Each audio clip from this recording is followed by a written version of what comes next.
Late last night, folks, we got news that Earl G. Graves Sr., founder of Black Enterprise, the company that focused on entrepreneurship and black business, died at 9:22 p.m. Eastern at the age of 85. His son and current BE CEO, Earl Butch Graves Jr., tweeted that he passed away quietly after a long battle with Alzheimer's. Graves was first launched Black Enterprise in 1970 in an effort to cover black businesses and also to provide business strategies to the magazine's readership.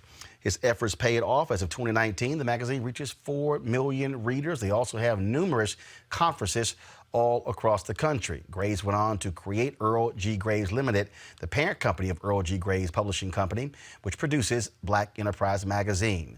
Butch Graves Jr. became the CEO in 2006, though Sr. remained as chairman. In addition to his work in media, he also served as CEO of Pepsi Cola, one of their bottle distributors between 1990 and 1998.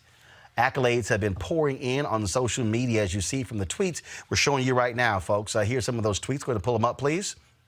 Of course, you see right here, Cornell William Brooks, former CEO of the NAACP. This is from the Congressional Black Caucus Institute. They're giving their condolences to Earl Graves. This is Reverend Al Sharpton. Also talk about the impact of Earl Graves. And then this is the tweet, of course, from his son, Butch Graves Jr., announcing his passing, his Maya Cummings, the widow of Congressman Elijah Cummings as well, who's running for his seat. And, of course, National Urban League paid tribute to Earl Graves as well. Folks, I'm going to go back to Ron Busby, please.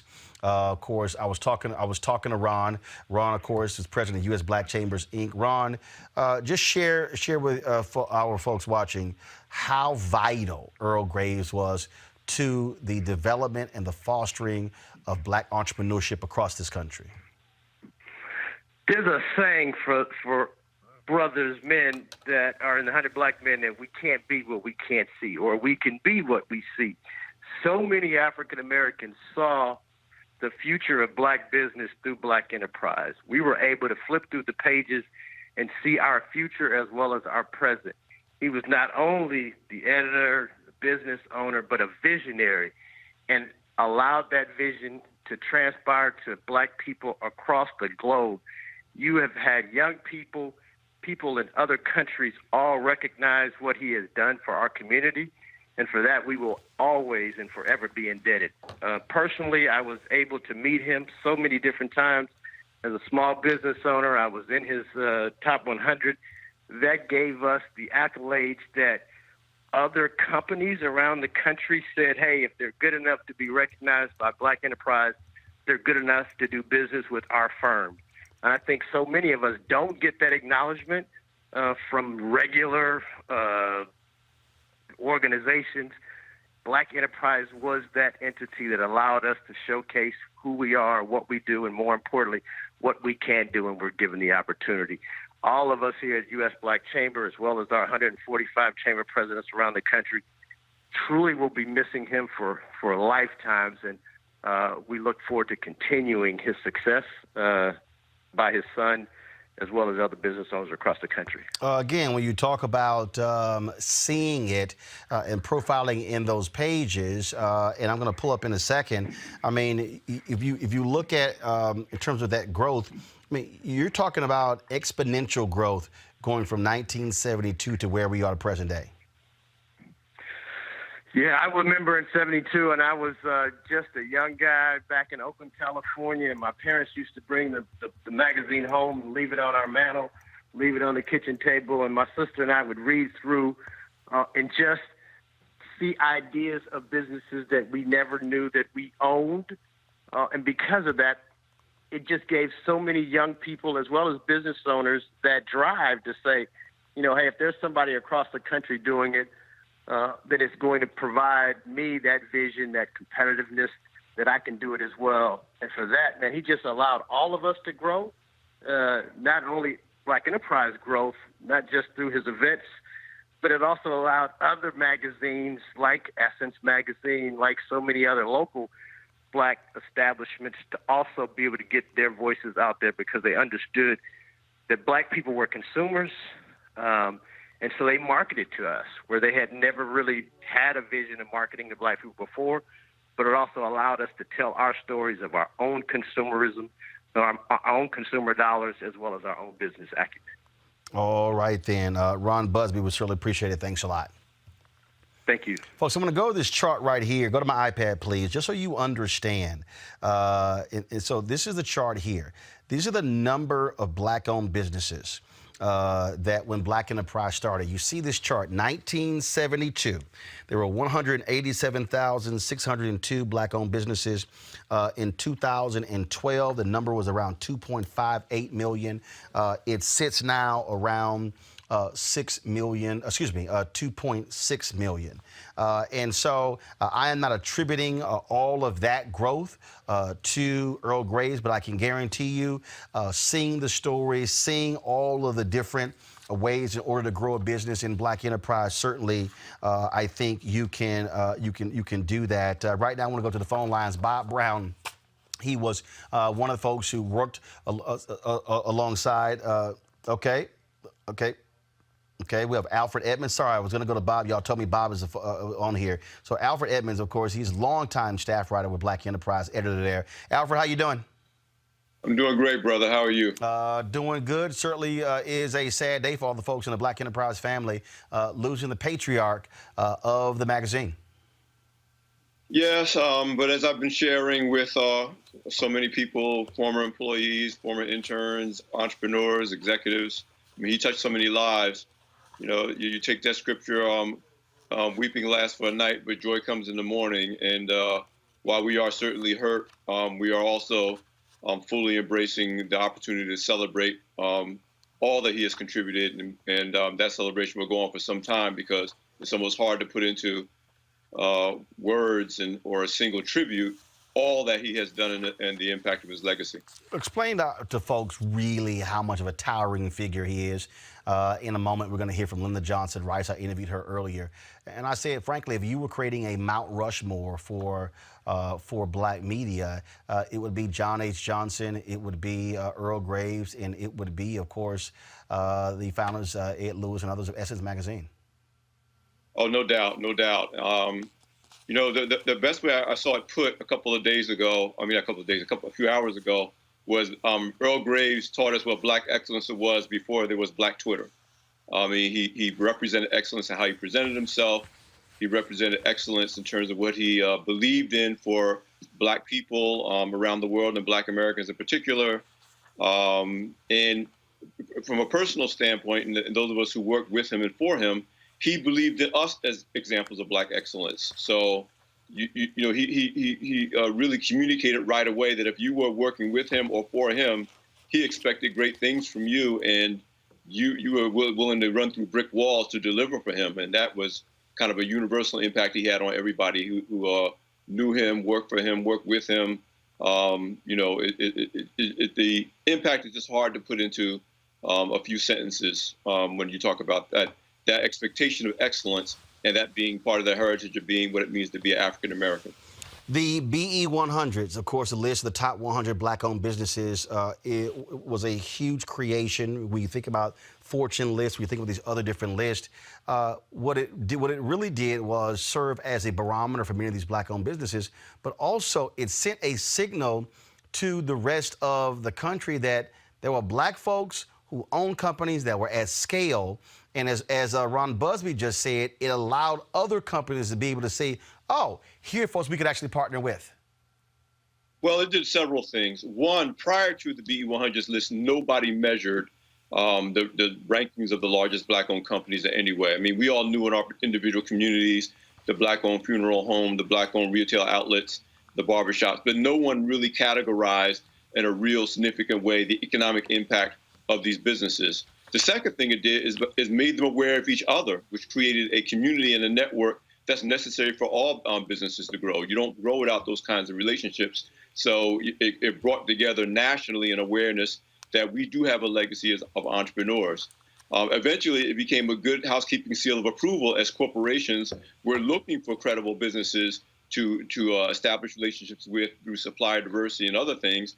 And making the BE 100s list kind of became almost a good housekeeping seal of approval, or at least was a starting point for major corporations to identify black-owned businesses and entrepreneurs that they could do business with. And all of that spurred what you talked about a little earlier, the exponential growth of black-owned businesses over the last 30 to 40 years, because all those things came together to put black business on the map. No longer could corporations say, oh, I'd love to do business with the African-American community, but I can't find qualified businesses to do it. The BE 100s list in particular took that away and created even more wealth in the black community as a result. Obviously, we know about him professionally. Just give folks a sense of what it was like personally for you. Well, first of all, I mean, his impact on us as young people, I got hired at Black Enterprise at age 26. My 27th birthday was a few days after I got hired. He was a big believer in getting the best and brightest young people he could find and putting us in positions of authority and responsibility, trusting in our talent, knowing we would make some mistakes, but getting out of our way and let us grow. And if you look at the roster of current and former Black Enterprise employees, interns, editors, salespeople, and how we've gone on to do great things in our own careers, that was because Mr. Graves, he didn't just talk about investing in young black people. He really believed in it. I took over the magazine at age, I wasn't even 35 yet. Cheryl Hilliard Tucker, who was made the leader of the magazine when she was in her late 20s. And I could name person after person, Derek Dingle and others, who we got the reins of authority in our early 20s. And that went to our interns who are going on to do great things. The second thing was great is that it was fun to work for. I mean, you took a certain amount of pride in realizing that we were among the best of the best. We walked around knowing we were among the best of the best, because you don't last long at Black Enterprise if you don't believe that and you don't deliver that. But also, he has a great sense of humor. He's just so much fun. We laugh a lot and joke a lot at BE, and that's part of it because we had a CEO who believed in people, having fun and having a good time, even as we were doing serious work and working really hard to deliver excellence every day. So it was always a fun place to work, especially back in the day when I was young. But did you ever say, Mr. Graves, when you gonna cut them lamb chops? Not me. You ain't getting that from me, bro. I had the pleasure of editing his column, our award-winning column, and won a number of NABJ awards, as well as other awards, the publisher's page, that he had continued even up until only a few years ago when he stopped doing it. And so I got to literally sit at his feet, at least once a month, more than that, because I had to work with him on his column and what he wanted to say and how he wanted to say it. And they're just some of the most treasured moments of my life, to be able to learn from him, to see how he thought, and to really see his authentic passion for people, and not just the most important people, not just presidents and CEOs. This is a man that, bell caps and waiters and FedEx delivery men got the same kind of attention from him, and therefore loved him just as much, because he was authentic all the way up and down the line whether you were supposedly famous and important or you were just a regular guy just trying to make a living. Last question for you. If I'm correct, Black Enterprise also was the first black magazine to put Obama on the cover, him calling for Obama to run for president? Yeah, I mean, that's another great example of, me and Butch Graves, the current CEO, the oldest son of Mr. G, and Derek Dingle, we often joke that Mr. Graves is probably say, "What are you guys doing?" But joking aside, he trusted us. And when we suggested to him that we had another cover plan for that first issue that he was on the cover, and Barack Obama was on, I think, 5 covers in total ultimately. But the first cover when he was running, or that was the second cover actually, when he was running for president, we went out on the limb and said, we think we can win this thing. And that was before it was apparent to the rest of the nation that that was a possibility. Mr. Graves trusted our judgment, gave me and Butch and Derek his blessings, and we went forward and put him on the cover, and it turned out to be prescient. But that's just another example of how Mr. Graves really walked the walk of saying, I hire my people, I believe in my people, they're the best and the brightest you can get. And he bet on us, and he won a lot because he bet on us, and we believed in ourselves because he believed in us. All right, Alfred Edmonds, man, was always appreciated. Certainly our thoughts and prayers go out to all of the employees of Black Enterprise. He certainly was a towering figure, someone who was greatly respected, not only in the magazine business, but certainly within the space of Black media. We appreciate it. Thanks a lot.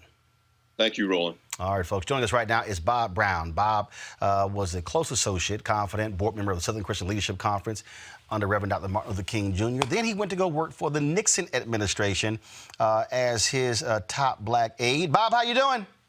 I'm doing great. How you doing, Roland? Bob, it's always good talking with you. When I interviewed you a few weeks ago, I had not finished your book.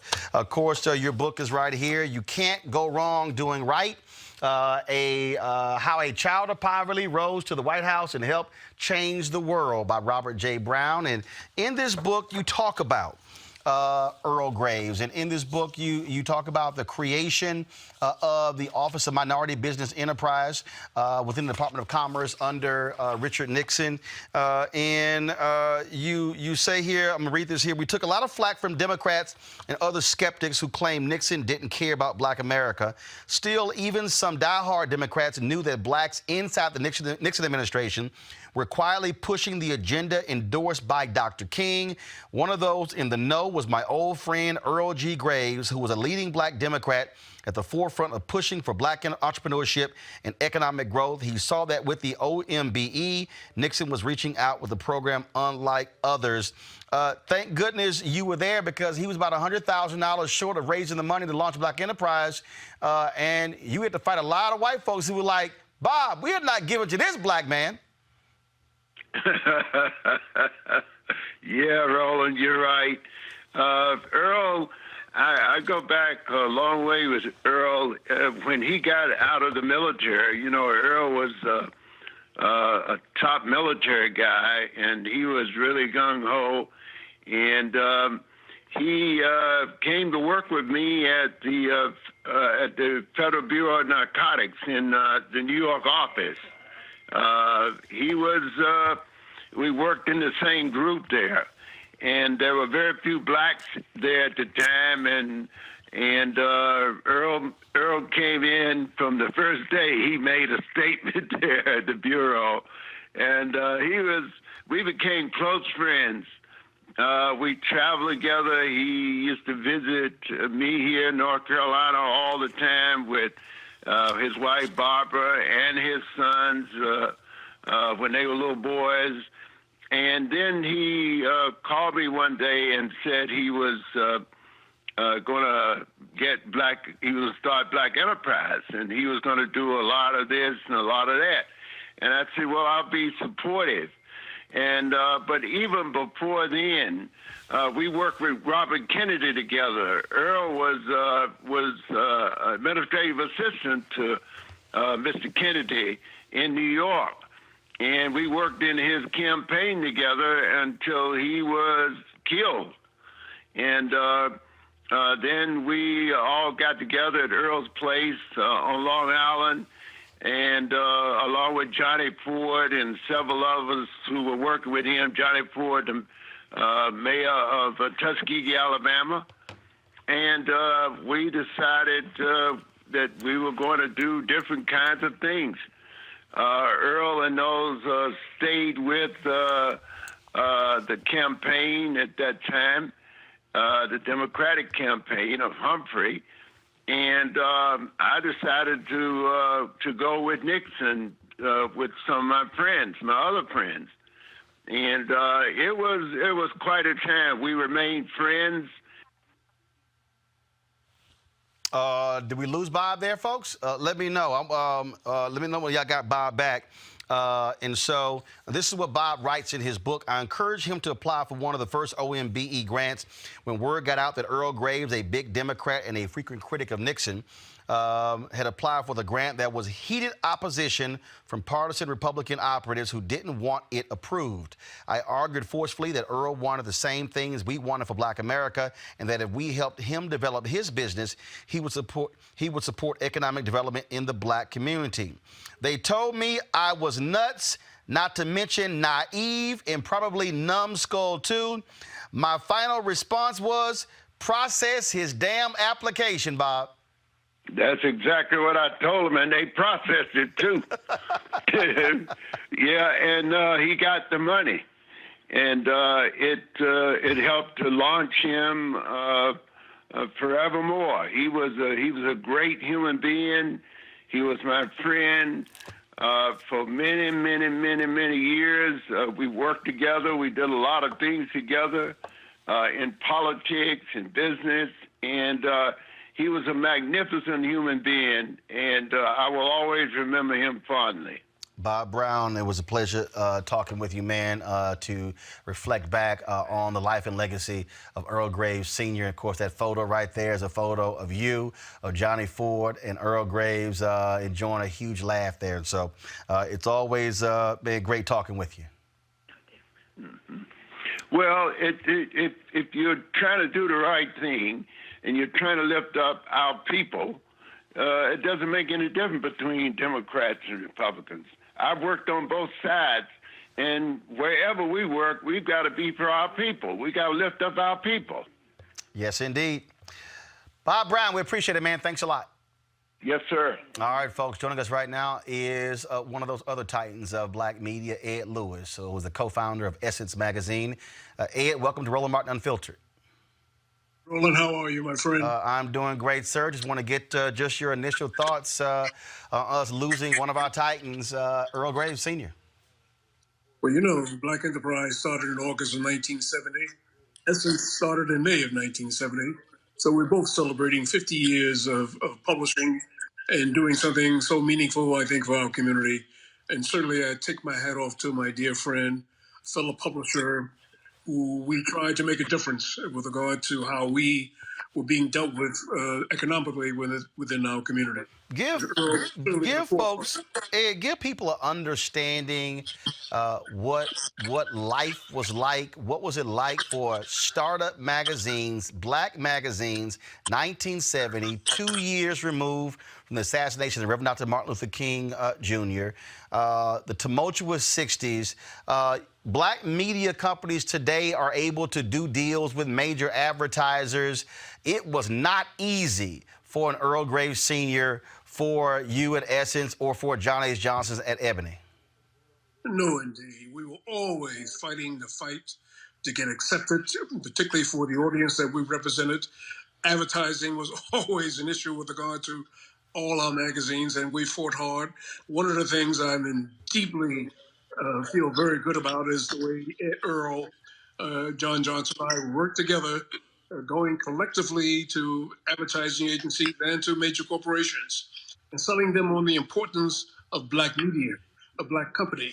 It wasn't about us individually making efforts on our behalf. We wanted to make sure that Black media was heard, and we wanted to get our fair share. So we worked together. And that idea of working together was important because, although y'all were, quote, competitors, you were also operating in different spaces. And so I'm quite sure y'all all said, look, it make more sense for us to, we all can't be in the same place at the same time, but we bond together. And so how often do the three of y'all actually strategize and meet and talk about how can we all get a piece of this pie?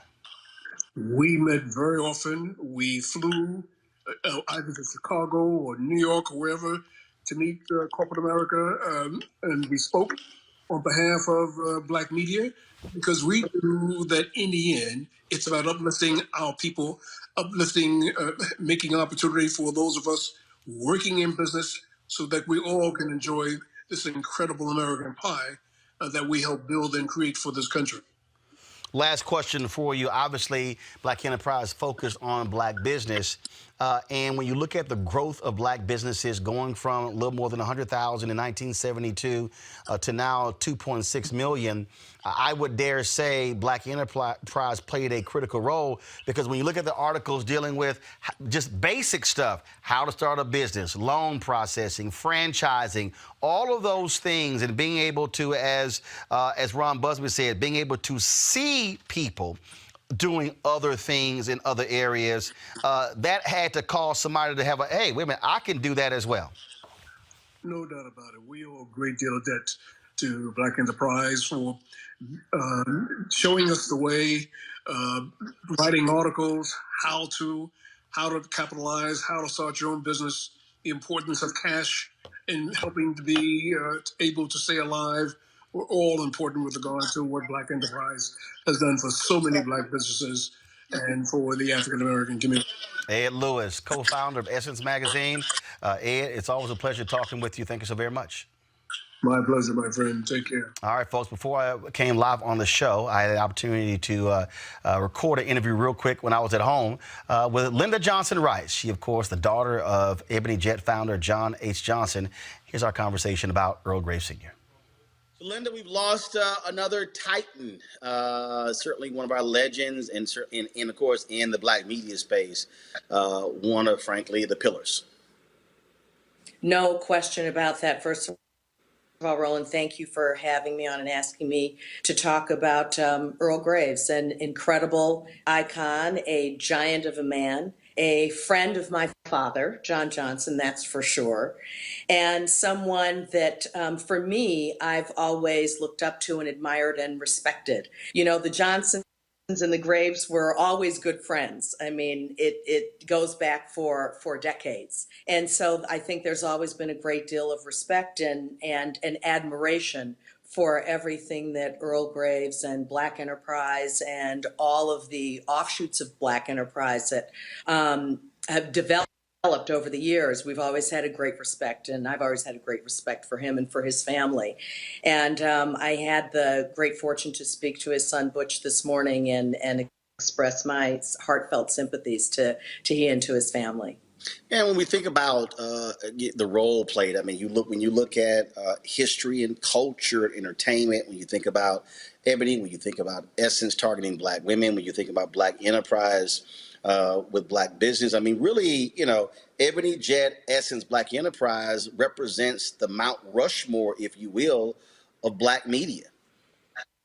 Yeah, that is absolutely true. That is absolutely true. And you know, Black Enterprise really came along and filled that void where there wasn't really a voice for business, just strictly for business. I mean, you had white counterparts, you had Forbes magazine and Fortune magazine, but there was nothing really that was strictly for business for African Americans, and voila, here's Black Enterprise. And they've just done a tremendous job of chronicling so many things that have happened, both good and bad, the trials and tribulations, and the challenges that African Americans have faced with Black business. And that all is thanks to Earl Graves. I mean, he is the one who opened that door, who started to write about this and report about this and really help us to see ourselves as business people and to help us try to think about how to develop our own business. how to be entrepreneurs. And so that's what's so wonderful about Black Enterprise and about what Earl Graves really founded and started, and that his son Butch continues. He also was someone who I think that people, if you're in the Black media space today, whether it's Black owned or Black targeted, you really have to, I believe, show appreciation to Earl Graves, to your father, because 1970, you're talking about 2 years after MLK is killed. Corporate America, okay, we're looking at Black, but they really went in and were the ones who were saying, no, we have an audience here you should be advertising to. So when you look at people who are able to go out, I mean, the platform that I have, be able to go out and get sponsors, I mean, really, Earl Graves and John H. Johnson really were the ones who broke through those doors to get those meetings, to get these companies to understand there was value in the Black consumer and they needed to advertise. Oh, there's no question about that. And you would be surprised how many times John Johnson and Earl Graves worked together to really break the doors down for mainstream marketing, to really understand, in mainstream companies, to really understand the value of the African-American dollar. They weren't really rivals. They were really more friendly competitors and compatriots, and really did work together on a lot of things. I'll tell you one quick story. My father served on the board of Chrysler Corporation for several years, and when it came time for him to retire, the one and only person that he recommended take his place was Earl Graves, and it did happen. Absolutely. I'm sure it did. I'm sure it did. Yes. Absolutely. Because he knew that Earl would continue to be a champion for African Americans, and that Earl would speak on their behalf in order to get their just dollars that are deserved in the African American community. Last question for you. You talked about Earl being this big man. Physically, he was a big man. Yes. And I think for a lot of people, the lamb chops are also very intimidating to a lot of people. Seeing this former, I think it was a Green Beret. He was in Special Forces. Coming in, that voice and that presence. Yes, indeed. You would never forget him. Very imposing, but I also think very warm and very engaging. And yes, he did lead with the lamb chops, which I loved. That was so distinctly him. And so these are the ways that you remember somebody. These are their characteristics. These are the things that are indelibly etched in your mind about him. The wonderful, wonderful man. All right, Lyndon Johnson Rice, we certainly appreciate it. Thanks a lot. All right, folks. One of those young upstarts who looked at what Earl Graves did and wanted to follow in his footsteps is Keith Clinkscales. Keith, of course, was founded Vanguard Media, had owned Savoy Magazine, as well as Honey, Heart and Soul. Keith, I don't think people really, people who, they might have read Black Enterprise, but an Earl Graves Sr. really meant something to those of us who committed ourselves to work in Black media because of all the barriers that they knocked down. I mean, Earl, he represented so much. He was basically the person that helped to establish what Black media should be about. He helped us get Black executives. He helped us get Black business. And more importantly, he taught us the importance of politics. You cannot make things work unless you put all these things together, and he created quite an amount of influence. And when you talk about that influence, as somebody who stepped out there, worked at Vibe magazine, then launched his own company, share just some of those conversations, advice you may have gotten. I mean, even though he was, look, you're a Kappa, I'm an Alpha, and he was in that other little fraternity, Omega Psi Phi. And with, as a matter of fact, and I got some photos. I can't find, they were not digital then, but I remember we were at some event, and there's a photo of him, this huge laugh from him, because we were joking about, of course, him being Omega and me being an Alpha.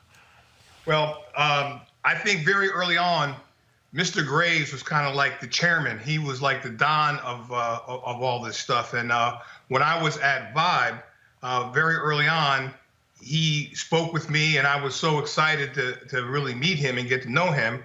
And then his son, Butch, sat me down and kind of talked to me about the way things are in black media. And I felt that that was important. And from that whole time, I've been able to kind of be a part of the Black Enterprise family. And most of that was led by Mr. Graves, making sure that I not only had opportunities to talk to Butch and what else was going on, but when other opportunities came forward, I was considered. And that was something that was important. When you first of all, I've heard you say this now 3 times. You said Mr. Graves, and then of course you had John H. Johnson called Mr. Johnson. Yeah. There's a level of respect that's been afforded to both of them because of their pioneering status in this space. Well, yeah, not just because of their pioneering status. I mean, what they did, Roland, I mean, you know how hard advertising is. You know how hard it is to run one of these businesses. And you go back to 1970, as you so eloquently put, 2 years after King, a lot of things, the black advertising that we've had today exists because of Mr. Johnson and Mr. Graves. They were courageous. They would go sit in people's offices. They would explain the importance of this marketplace. So if we didn't have that, you wouldn't have anything today. I was fortunate to run Vibe, but by the time that happened, you're talking about almost 20-something years of Essence, of Black Enterprise, of 30 years of Ebony, and that helped to at least shape a marketplace. The thing that we have today where people understand the power of the black marketplace, it comes very early on from people like Mr. Graves, making sure not only to talk about just the market, but making sure people got the opportunity for jobs, for positions. That's how that happened. And when you talk about creating folks in other different spaces, look, it was also validation of your business. If you were able to be in Black Enterprise, for those who are black journalists, the opportunities, whether to write for a BE, to write for an Ebony or Jet, to write for an Essence as well. And that's the thing I think people don't realize. Those magazines served as a springboard for so many other different spaces, and not just in terms of whether you had a business or you're a journalist. I mean, look at the people who worked at PR firms, the people who worked in other ancillary businesses, this whole ecosystem that these magazines created. Yeah, and Roland, the other thing is just how black people expanded to other media, into radio and into television, and having influence in different places where the major advertisers were not as afraid of them because they started to see the business in working with people of color. When you think about what has happened, especially if you had Ed Lewis on earlier, you look at how powerful Essence has made the black women's marketplace. A lot of that came from what Black Enterprise did in terms of speaking about markets, speaking about the opportunities for people, showing black CEOs, showing people like Ken Chenault. Where does Ken Chenault come from? Ray McGuire. You see some of these executives come along. Miss Hughes. When you see all these people, they come through those pages. They come through that opportunity. This is it's a sad day, but at the same time, it's the foundation of what we have. And that's something that his family and Mr. Graves' legacy can be extremely proud of. All right, Keith Cleanskills, we surely appreciate it, man. Thanks a lot. Thank you, Roland. All right, folks, right now I want to play a video, actually, the Black Enterprise folks put together on their YouTube channel, saluting the founder of Black Enterprise, Earl Graves Sr. Here we go.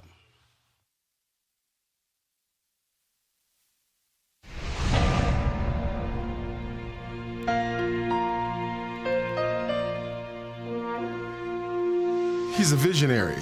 He has the determination, the will to carry that vision through. And thank goodness for Earl Graves. Earl G. Graves Sr. mapped out his vision for the first African-American magazine 40 years ago. When my father started Black Enterprise, his vision was creating a publication that would provide how-to information for African Americans to be successful in business as entrepreneurs. It's 1970. Money was tight for most African Americans. They were hungry for a way to build wealth and power. And Graves was ambitious and gutsy enough to deliver a way. The advertising world had never seen anyone like him. First off, he had a very unique look, which is his sideburns. But he also was a dashing figure. And when I say that, you know, with every level of respect. He was well-dressed, his presentation was polished, he knew exactly what he wanted to say, and he was determined. Married with 3 young sons, the 35-year-old former assistant to Senator Robert F. Kennedy and former Green Beret never took no for an answer, making the publication profitable by its 9th issue. When my father went on sales calls, he went out with this unique sales toolkit. And so we'd open up his kit, and he'd get to his first card, and then he would take people through what is Black Enterprise about. I remember my father telling me a story in regards to how difficult it was for him to secure advertising. He went to go see a top advertising agency. One of the gentlemen looked at him and said, "Black people only drive used cars and drink half pints of liquor. Why would we want to advertise in Black Enterprise?" And he said it infuriated him, but he was cool about it. And he ultimately won the gentleman over and won the account over a period of time. The fact that he's so authentic, I think that's why businesses listen to him. I think that's why the broader Black community listens to him, because everybody really respects what he says because they know he's really genuine about what he's saying. His vision has become a multi-million-dollar media empire that now encompasses Black Enterprise Magazine, 2 award-winning television shows, a state-of-the-art website, iPad and mobile phone apps, world-class business conferences, and more. With a welcoming handshake, Graves has greeted policymakers from every arena, earning their respect as a trusted resource. Today, Black Enterprise is under the leadership of his son, CEO, Earl Butch Graves, Jr. The most important lessons I learned from my father was that he never put his family second. Because in his mind, success without sharing it with his family would not be success at all. Married 50 years to wife Barbara, with 3 sons and 8 grandchildren, Earl G. Graves Sr. still made time to hold seats on the boards of major corporations. I think Earl Graves shares a common characteristic of our founder, Don Kendall. And Don Kendall believes that everyone in the company should be a salesperson, regardless of whether you're in finance or HR or marketing or whatever. And Earl Graves was a salesperson for PepsiCo every day. I think the reason we got our products into American Airlines was because of Earl Graves. He's a long-standing civil rights activist. He holds 70 honorary degrees and is a committed champion of education. It gives me great pride to announce a pledge of $1 million to my alma mater, Morgan State University.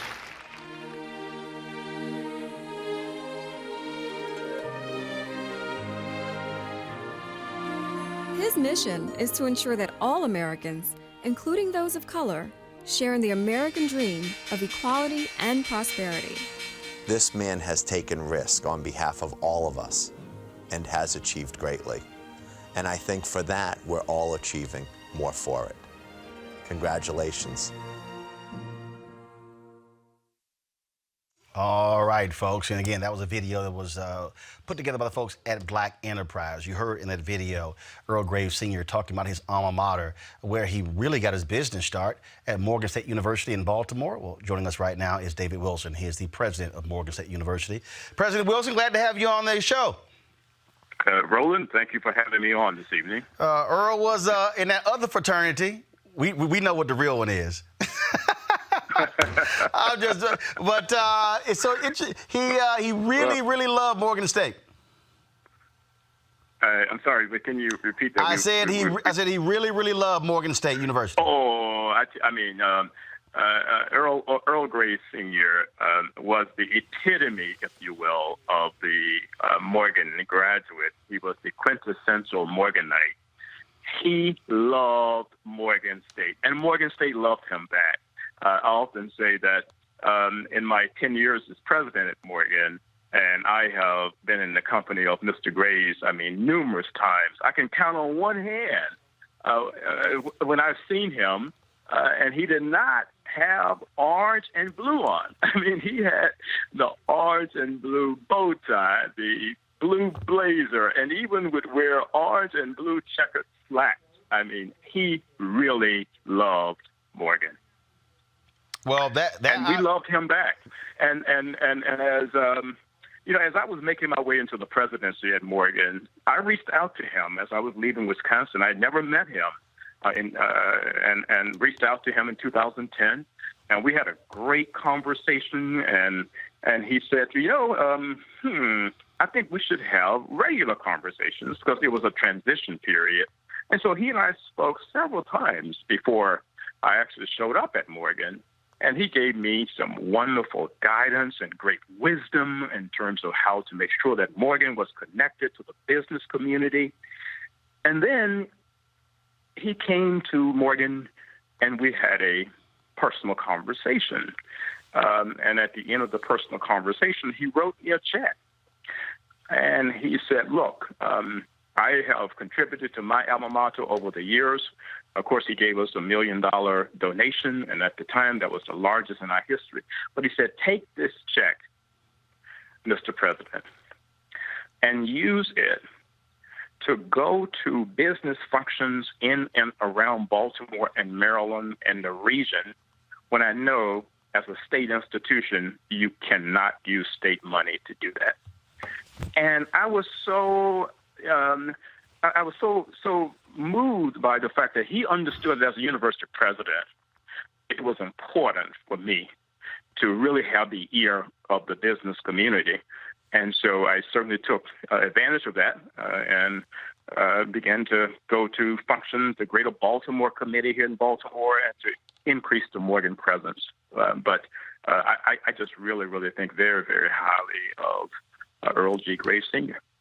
Well, he certainly did indeed love the university. It was interesting reading the backstory of how he really took advantage of homecoming at Morgan State by cutting deals with local florists and reselling those flowers on campus. And so he was focused on making money real early.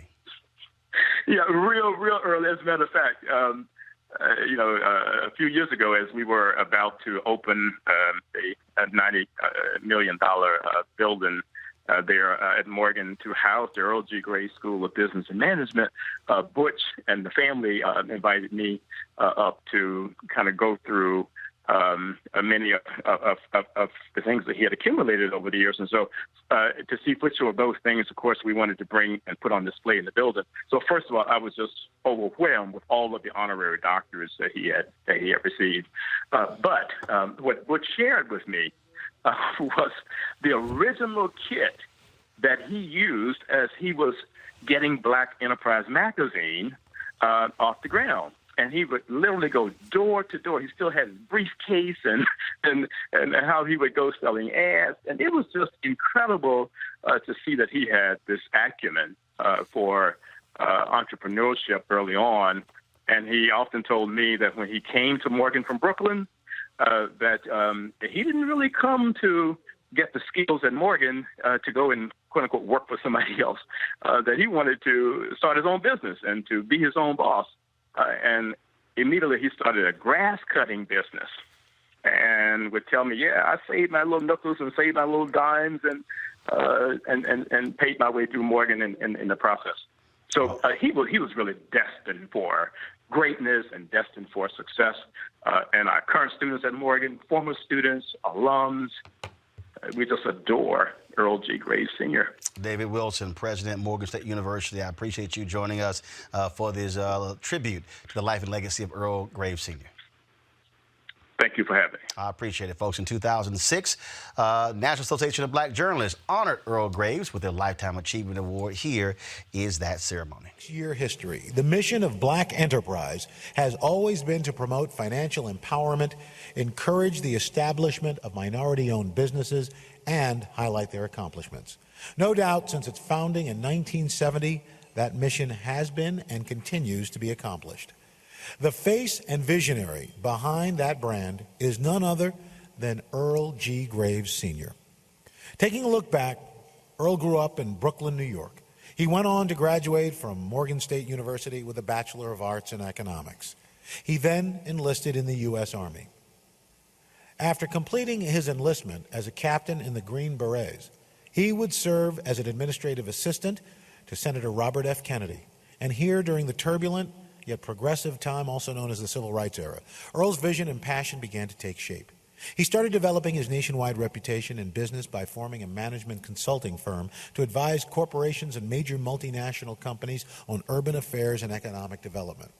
And 2 years later, alongside the work of raising 3 little boys with his wife Barbara, Earl founded Black Enterprise. Detailing the impact of Black enterprise on the financial industry would be trying to explain the Bible's significance on religion. The magazine has a readership of nearly 4 million nationwide and a paid circulation of 500,000. By the end of this year, the magazine projects revenues will exceed $60 million. And that's before you even factor in its successful brand extensions from online features to golf tournaments to networking ski events. In a super competitive and rapidly changing magazine publishing industry, Earl has beat the odds and made Black Enterprise a model for business success. Now, earlier this year, Earl passed the torch of Chief Executive Officer and President to his son, Earl Butch Graves, Jr., marking a milestone for the family-owned media company. But Earl Sr. remains as chairman and publisher. Now, it's certainly not a first night Earl has received a nod. He's gotten honorary degrees from over 60 colleges and universities. He received the NAACP's 1999 Spring Garden Medal, the civil rights organization's highest achievement award for African Americans. Last year, NABJ recognized Black Enterprise for marking its 35th anniversary. This year, NABJ salutes the man who has had his finger on the pulse of the world of business for the last 36 years and has never let it go. For these reasons and more, NABJ is proud to present the 2006 Lifetime Achievement Award to Earl G. Graves, Sr.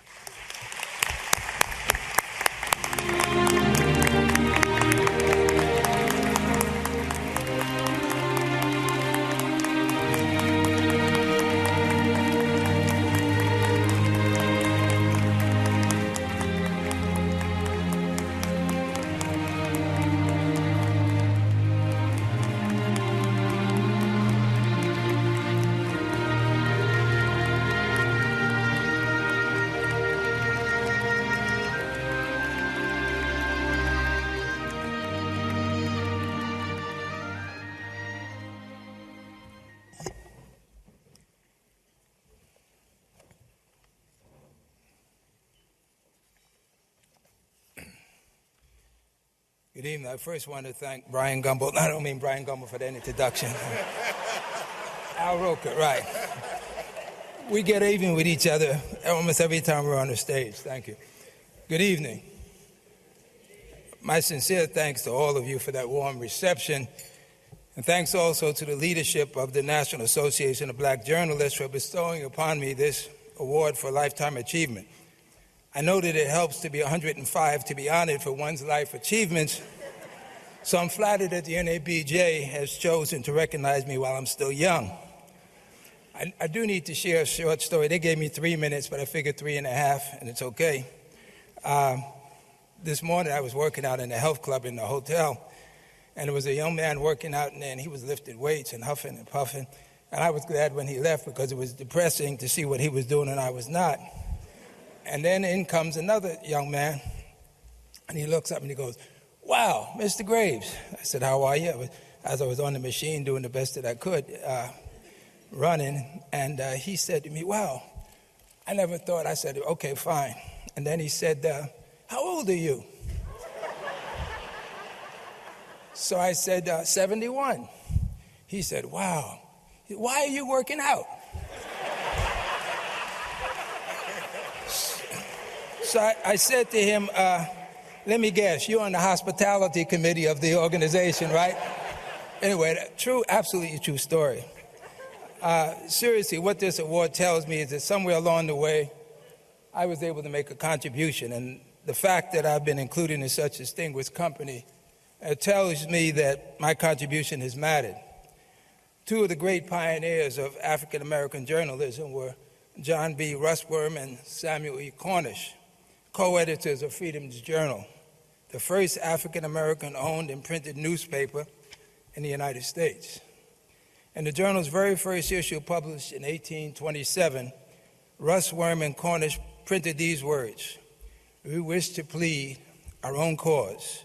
Too long have others spoke, for us. These words rang true just as for me when I founded Black Enterprise magazine 36 years ago. My dream was a publication that represented, empowered, and spoke the truth about America's black business and professional class. To a degree, I think we've succeeded, and if I have, then many of the people who are here tonight representing Black Enterprise are part of that, and I'd like to ask them to stand. Alfred Edmond is leading the charge. Where are the Black Enterprise people?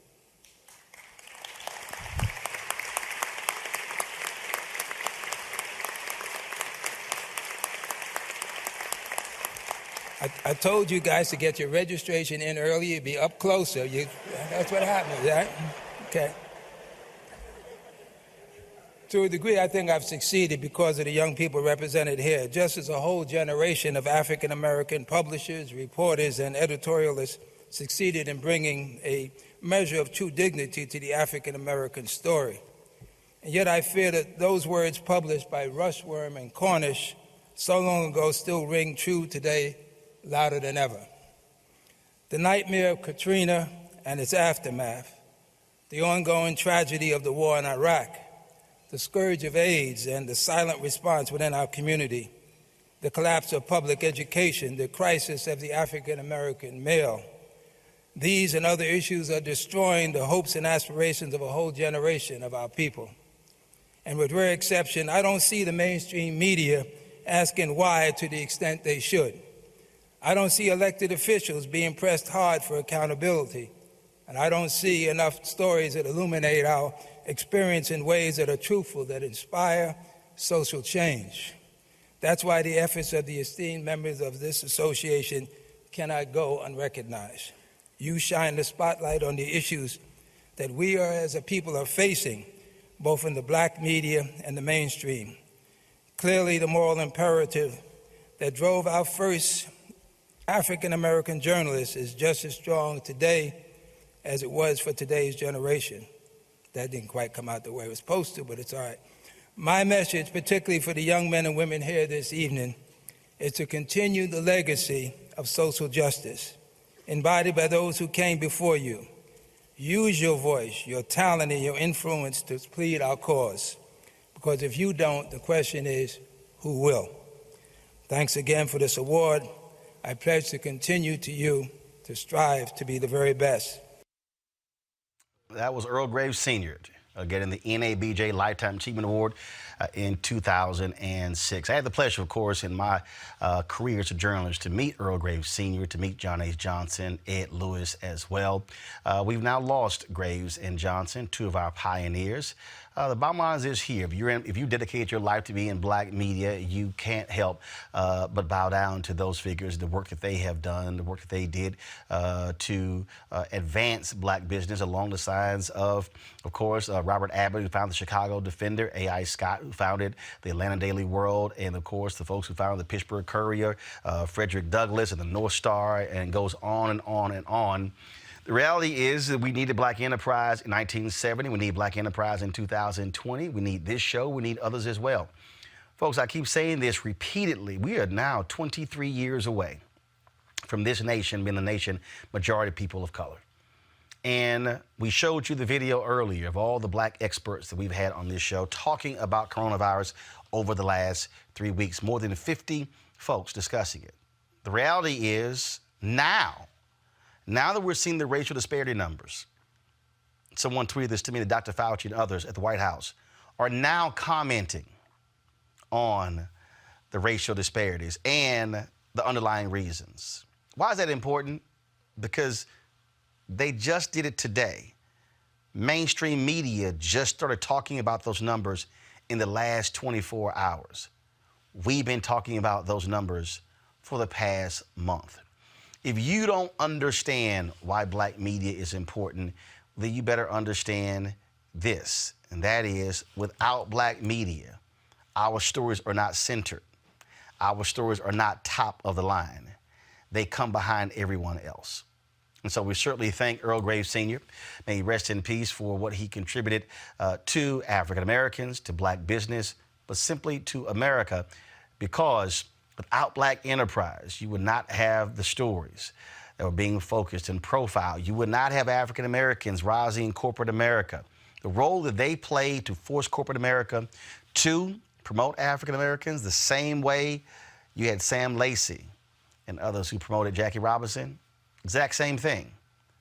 We understand all of these things are linked. And so we certainly appreciate his life and legacy, which is why we wanted to do this tribute.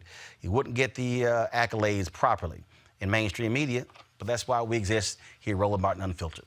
Please support what we do. We're averaging 10 million views a month. We're, of course, growing on our YouTube channel, nearly 500,000. Of course, we live stream across all 3 platforms, YouTube, Facebook, and Periscope. But your dollars make it possible, so please join our Bring the Funk fan club. You can, of course, hit us up on the Cash App, $RM Unfiltered. You can hit us on PayPal. Go to RolandMartinUnfiltered.com and go to our Square account. Of course, we're sitting here greatly impacted by this coronavirus. Has an impact on us and our advertising dollars, so your dollars are going to make it possible for us to deliver you this kind of content every single day, which is why we are here. Thanks a bunch. I'll see you guys tomorrow. Holla!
Every single night. We've got some of the top black experts.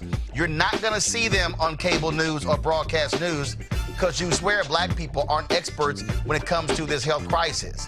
That's why we have this show and why we do what we do every day on Roland Martin Unfiltered. Joining us right now is retired General Russell Honore, the nation's first black Surgeon General, Dr. Joycelyn Elders. John Hope Bryant, he's the founder of Operation Hope. Senator Kamala Harris of California, Dr. Cedrina Calder, retired General Lloyd Austin, Congresswoman Karen Bass, Commissioner Omari Hardick, Bureau President in Brooklyn, Eric Adams, Dr. Joseph Graves, America's Wealth Coach, Deborah Owens, Dr. Corey Abear, Patal Saul, Howard University student, Pastor Jamal Bryant, Dr. Christy McDowell, Benja Ajilore, Senior Economist at the Center for American Progress, Gilda Daniels, again, author of the book, The Crisis of Voter Suppression in America. 4 stars, General Kip Ward. Dr. Oliver Brooks is President of the National Medical Association, President of the American Medical Association, Dr. Patrice Harris. Joby Benjamin, Dr. Alexia Gaffney, Infectious Disease Specialist, Dr. Georges Benjamin, Executive Director of the American Public Health Association, Malcolm Nance, Family Medicine Physician, Dr. Jen Caudle, Dr. Tashaka Cunningham, a molecular biologist, Kat Stafford. She's a national race and ethnicity reporter for the Associated Press. Dr. Wayne A.I. Frederick, who is the president of Howard University, Congresswoman Yvette Clarke from the state of New York, William Spriggs, AFL-CIO economist, Andrea James, Executive Director of the National Council for Incarcerated and Formerly Incarcerated Women and Girls. All right, let's go to Capitol Hill. Congressman Gregory Meeks, Congresswoman Eddie Bernice Johnson of Texas, Congresswoman Barbara Lee, Minnesota Senator Amy Klobuchar, mental health clinician Jamie Singletary, Prince George's County State's Attorney Aisha Brayboy, as well as Dylan Hayrie, ACLU Justice Division strategist. Dr. Cindy Duke, she is a virologist. Principal Steve Perry of Capitol Prep. Health and Wellness Specialist Dr. Yolandra Hancock. Desmond Meade, President of the Florida Rights Restoration Coalition. Cliff Albright, who is the co-founder of Black Voters Matter. Michael Harriet with The Root. Domina McWhorter, founder of Love by the Hand. Dr. Julianne Malveaux, economist, president, Emerita Bennett College. Coroner Michael Fowler is the mayor of Atlanta. Keisha Lance Bottoms, mental health therapist Suzette Clark. Justin Gibney, attorney and political strategist, and Bishop Vincent Matthews Jr. Dr. Suzette McKinney, CEO and executive director of the Illinois Medical District. Dr. Leon Madugal, president-elect of the National Medical Association. Jana Bailey, mayor of Moss Point, Mississippi, Mario King. we're going to keep driving this thing to make sure our people are fully aware, safe, protected from coronavirus. You getting the top medical experts, top business experts, top political experts, top religious experts, because that's why we do what we do. Unapologetically and unfiltered.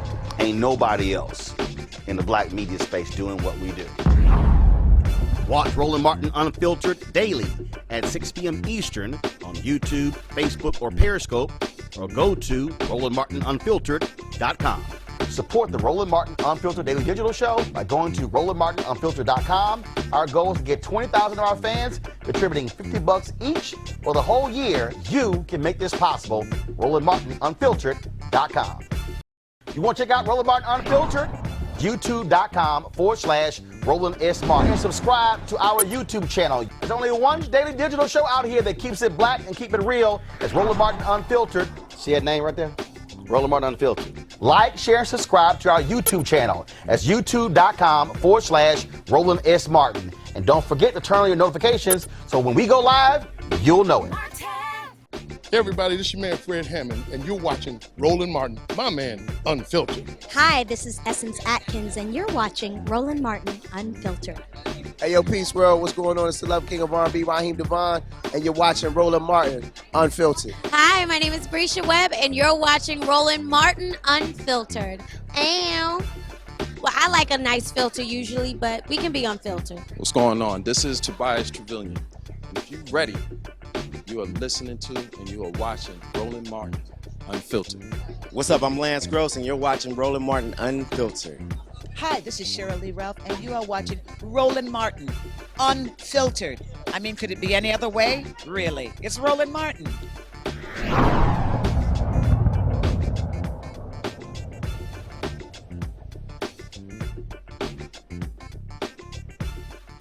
You want to support Roland Martin Unfiltered? Be sure to join our Bring the Funk fan club. Every dollar that you give to us supports our daily digital show. There's only one daily digital show out here that keeps it black and keep it real. As Roland Martin Unfiltered. Support the Roland Martin Unfiltered Daily Digital Show by going to RolandMartinUnfiltered.com. Our goal is to get 20,000 of our fans contributing $50 each for the whole year. You can make this possible. RolandMartinUnfiltered.com.